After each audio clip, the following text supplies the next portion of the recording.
The road that led us here has been bitter, angry, and partisan, steeped in hypocrisy and hyperbole and resentment and outrage.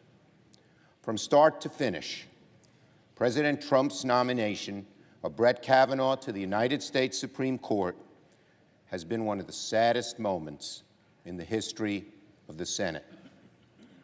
When the history of the Senate is written, this chapter will be a flashing red warning light of what to avoid. Truly, Judge Kavanaugh's confirmation is a low moment for the Senate, for the court, for the country. The Republican majority has conducted one of the least transparent, least fair, most biased processes in Senate history, slanting the table from the very beginning to produce their desired result. Why do I say this? Because they withheld over 90% of the nominee's record from the Senate and the American people. Because they refused to allow Dr. Ford to call a single corroborating witness at the hearing, including the only other eyewitness to the incident. Because they refused to have an independent investigation of the facts before the hearing in order to inform the questioning. Because they hired an outside prosecutor to question Dr. Ford as if she were on trial. Because the White House kept the FBI investigation on a short leash, dictating the scope and even the kinds of questions the FBI was allowed to ask. Because Republican senators, sensing after Dr. Ford's testimony that a debate about the truth and facts was not working, adopted a cynical new strategy to shout, pound the table, and portray Judge Kavanaugh as the helpless victim of some unseen partisan conspiracy. Because the President of the United States,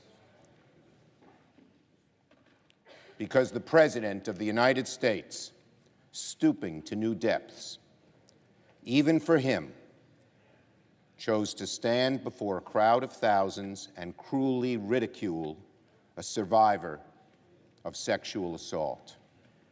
And because this grossly distorted, biased, unfair process run by the Republican majority, the Senate is about to elevate a nominee who doesn't belong on the nation's highest bench.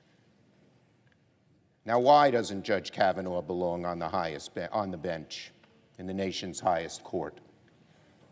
Judge Kavanaugh doesn't belong on the bench because he obscured his views, shrouding his jurisprudence in smoke so thick the American people would never know what he really believed.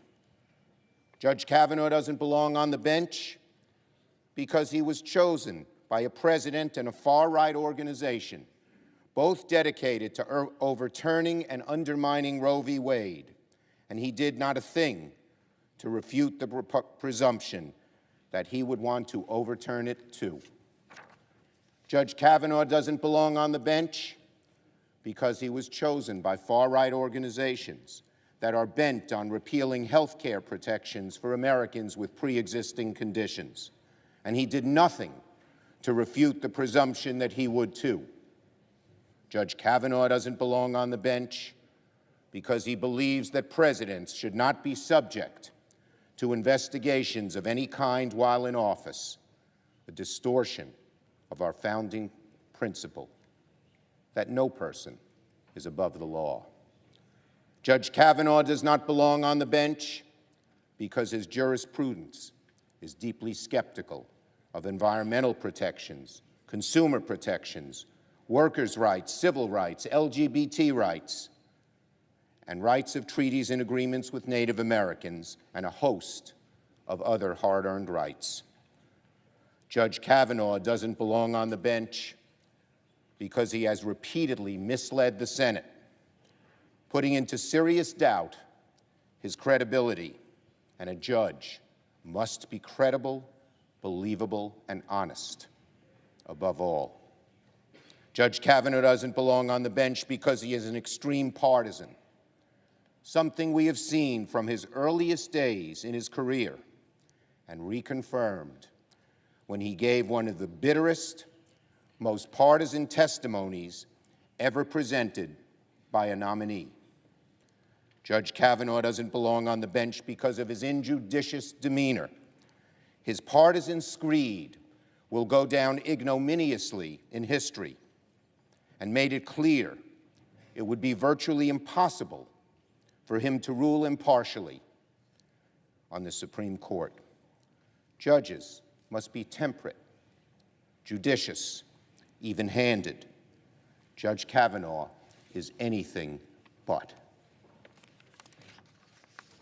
Republican leaders knew before he was nominated that Judge Kavanaugh was a very flawed choice. But once President Trump selected him, Republicans decided they had to rush him through. They became a steamroller over truth, fairness, and our traditions of bipartisan cooperation, any means necessary to reach their desired end.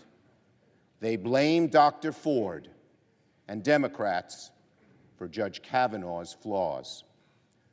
They were intent on shrouding the truth because they knew that if the truth came to light, Judge Kavanaugh would be exposed as a truly flawed nominee. So, my colleagues, my fellow Americans, what is the appropriate response?